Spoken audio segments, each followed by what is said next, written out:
Saints go down to the Eagles at the Link on Sunday. And then before that, at Saturday, Temple blew out the Tulane Green Wave. Now joining us on the hotline is a man that went to Temple, and he also covers the Philadelphia Eagles for 6 ABC as he's a sportscaster there, and that's Jeff Skversky. Jeff, Zach, and Mike here. Thanks for a few minutes. How are you? Hey, how are you guys? Well, we're doing great, and we appreciate you giving us a few minutes. So you graduated Temple in 2001. You had a lot of stops before you came back to Philadelphia to work for 6 ABC. What was the broadcasting program like at Temple when you came here? It was great. I mean, it really gave me a head start. And, I interned at Channel 6 when I went to school at Temple, and I always wanted to be a sportscaster in Philadelphia at Channel 6. And it really gave me a head start. I mean, in college, I'm doing radio at WRTI, doing Temple Update, writing for the Temple News, and it really, really gave me an advantage. And I learned a ton. It was very hands-on, and I'm very thankful and appreciative of the opportunity because I don't think I'd be here today.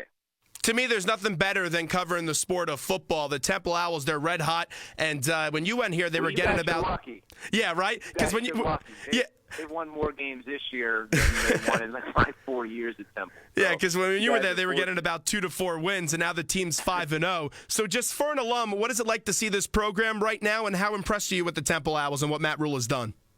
I'm really happy for them. I mean, it's a program that has really struggled when I was there, as I'm saying, and for years and years and years. You look at the Bobby Wallace years, the Ron Dickerson years, when they left the Big East, everything that has happened to them, you feel really good about what's going on. And Matt Ruley's done a great job. I think they're now settling into this conference, and they're able to dominate at least so far.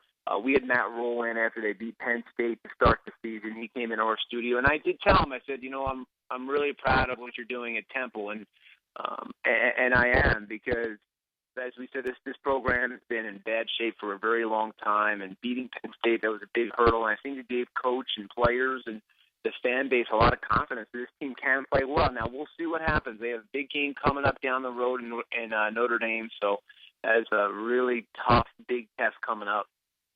No doubt about that, and the defensive line was just great on Saturday like they were in the opening game up against Penn State. And defensive linemen, they're not the most sexy players. They don't always get the most play in the media, and you had a guy like Matt Ioannidis who wasn't making the biggest impact on the stat sheet going into this game, and then the other day he gets a few sacks and was really on that stat sheet. Same thing happened with the professional team in Philadelphia. Fletcher Cox is just one of the most underrated players for the Eagles and actually in the entire National Football League. He's not always on the stat sheet, but made a big impression yesterday nationally with 6 tackles, 3 sacks, and 2 forced fumbles. I know you see it a lot with Fletcher, but how about that performance yesterday? It was something special.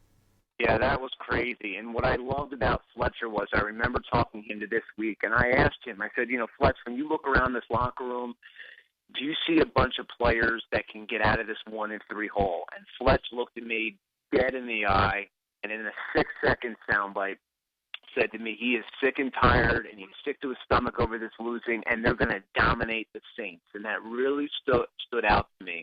And we talked about it last night. I said, Fletch, man, he looks like a man on a mission. And sure enough, God brings down Drew Brees left and right. And he admitted he never had a 3-sack game in his life, not even in high school. And I know that's hard to believe for a guy that has been so successful and a guy, who should have been a Pro Bowl last year. We're talking to sportscaster for 6 ABC Philadelphia, Jeff Skversky. And the Eagles yesterday, obviously they come up with a big win. Everyone's happy, but there's still a lot of room for improvement. The Eagles still allowed 2 different wide receivers to gain over 100 yards receiving.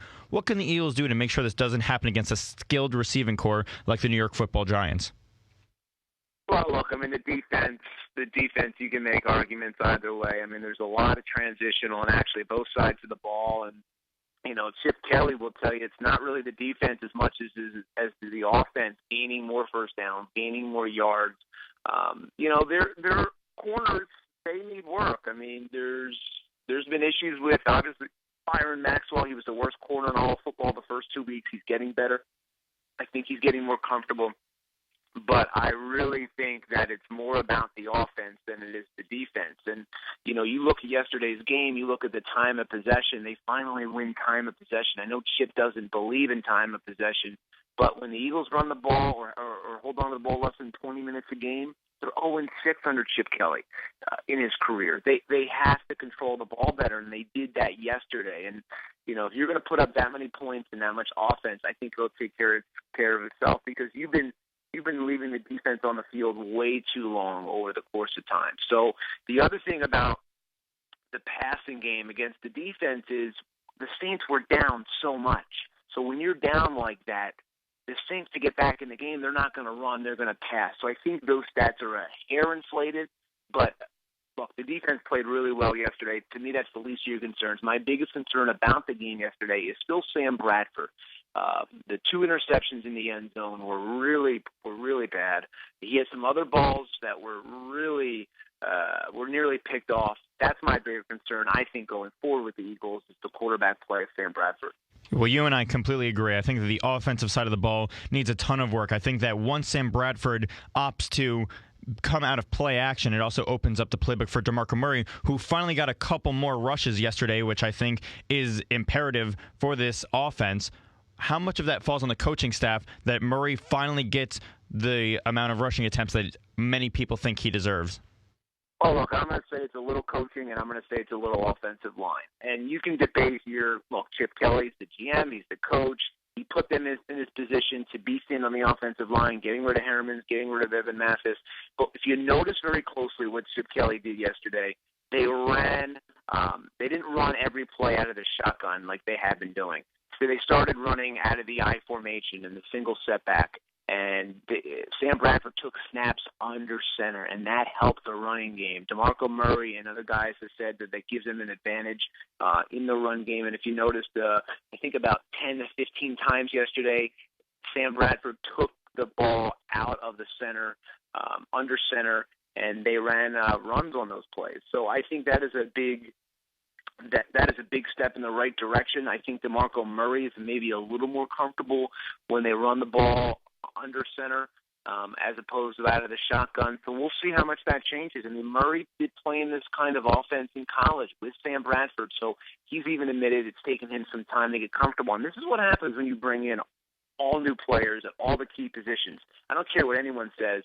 It takes time in football for everyone to mesh and gel. And we saw this a couple years ago with the Dream Team when they brought in Don Diasimo and all those other guys. It takes time, and it remains to be seen if they'll ever figure this out, but it's certainly a good step in the right direction yesterday. It is the right step in the right direction. As we're talking to Jeff Skversky, from a sportscaster from 6ABC, and I think they were on the 3 or the 2, and they finally put Bradford under center, like you were saying, and ran the football, and they got a touchdown of it. So it was nice to see finally Chip Kelly make those changes. But we were talking about the offensive line. Just what adjustments did they make in that win? Because going back a week ago up against the Redskins, they didn't look really good, and you felt nervous going into this game just because of the injuries with Lane Johnson and Jason Peters.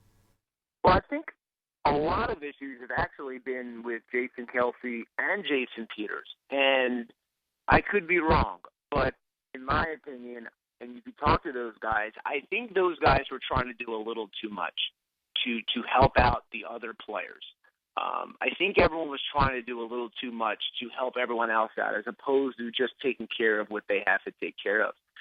We saw some issues earlier in the season with Jason Kelce, a high snap, an early snap. Different things that have gone on.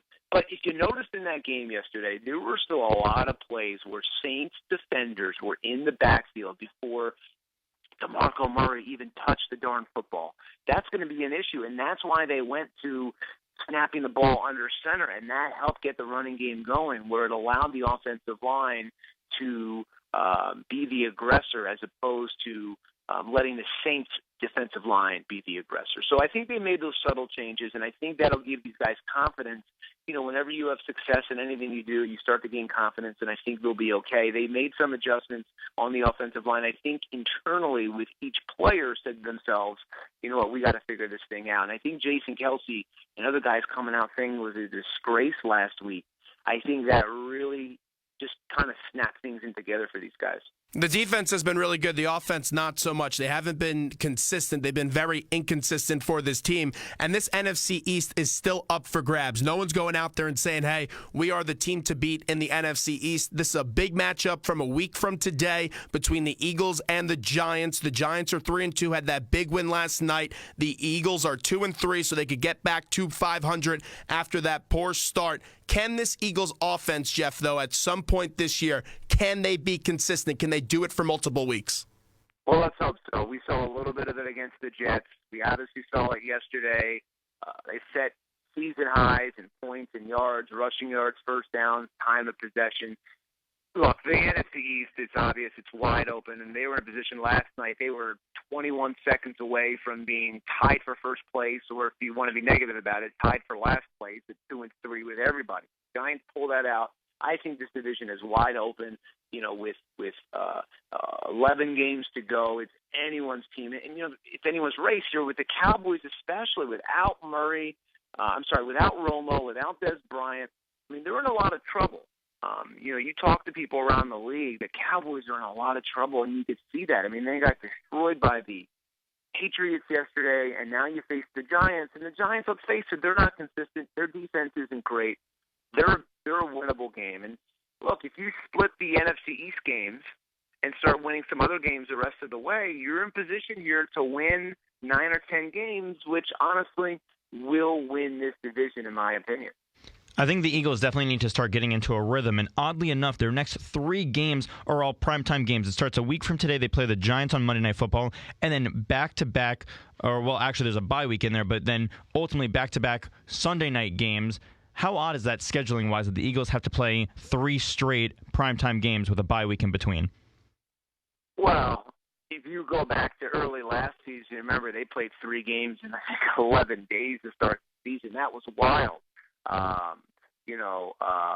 And I think the year before they had maybe that was Chip Kelly's first year. They had I think 3 games in 11 days. I mean, look, you want your team to be on prime time. That means they are an interesting team. That means they are a good football team. And these guys, they just arrange their schedules based on what it is. And I wouldn't look too much into it. I think prime time is great for this football team and Chip Kelly. They'll be okay. Should be a great atmosphere Monday night at the Link. Jeff Skversky, sportscaster from 6 ABC. We appreciate it. Thanks for a few minutes. Yeah, thanks for having me, guys. Thanks so much. There is a Temple alum, Jeff Skversky, as the Owls are off to a red-hot start at 5-0, and then you have the Eagles starting to make a little bit momentum push as they're 2-3, and they have that big battle up against the Giants. With the Eagles, I just still don't like this offense, and you saw what you had out of Murray and Matthews yesterday. They finally got going on the same page. They look really good. I still have my concerns about this offense, and I'm just not a big fan of Sam Bradford. I've never been a big fan of him. I still don't understand why they brought him here through 5 games, 6 interceptions, and had 2 costly interceptions, or could have been costly if the defense didn't play that well as they did yesterday in the red zone. You just can't turn over the ball in the red zone. Maybe I'm skeptical. Maybe I'm being a little too nitpicky.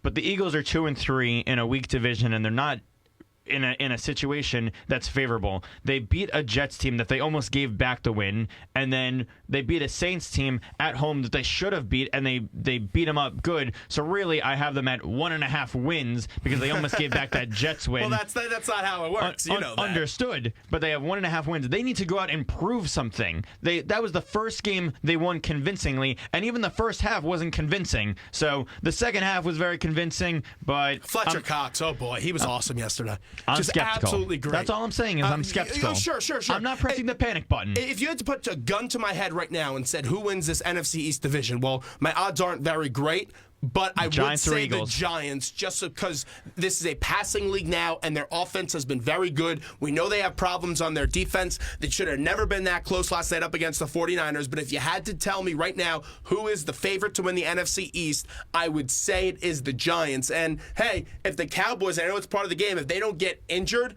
and they still have Des Bryant, or if they still even have Tony Romo, that's a team that would run away with this division easily. Because they are inept at quarterback right now with the Whedon. Very quickly, I'm going to make a bold statement. Yes. Whoever wins Monday night wins the division. Okay. If the Giants win, at that point they're 2 games ahead of the Eagles, and you're already almost halfway through the Still season. a long way to go, though. Yeah. Oh, you're almost halfway through the season though at that point, and a 2-game lead, and you already beat them once. That's pretty big. And the Eagles need to win these NFC East games. Those count for a little more. Those in division games. And they're 0-2 right now in the NFC East. So that's what I'm saying. They count just a tad bit more. For tiebreakers. You already lost to the Cowboys. You already lost to the Redskins. Let's see if you can beat that third and final opponent in the NFC East, especially with you being at home. 215-204-WHIP is our number. This is the main event. Zach Gelb and Mike Zahn here with you, taking you up until 12 o'clock when the Temple Sports Hour will come your way. And let me just remind you, my friends at Peerless Boilers want to remind you to replace that beast in your basement with an American-made Energy Star certified Peerless boiler. Peerless is the world's leader in 90% plus efficient boilers, like the Peerless Purifier, the most thoroughly tested high-efficiency boiler in the world. You know the deal by now, folks. I've been telling you about Peerless throughout all my 4 years in college. Go green, get green, save green, and put all that energy cost savings back where it belongs. Where? In your pocket. Check out the brand new WB90 high-efficiency oil-fired boiler. Visit PeerlessBoilers.com for a dealer nearest you. And remember, Pete Morgan and all of our friends at Peerless Boilers build America's best boilers. When we get back, former Major League pitcher Sean Estes will join us, played for the Giants, Mets, and Cubs. He will talk about the dirty slide by Chase Utley that ended Ruben Tejada's season. Time in the WHIP studios is 11:33.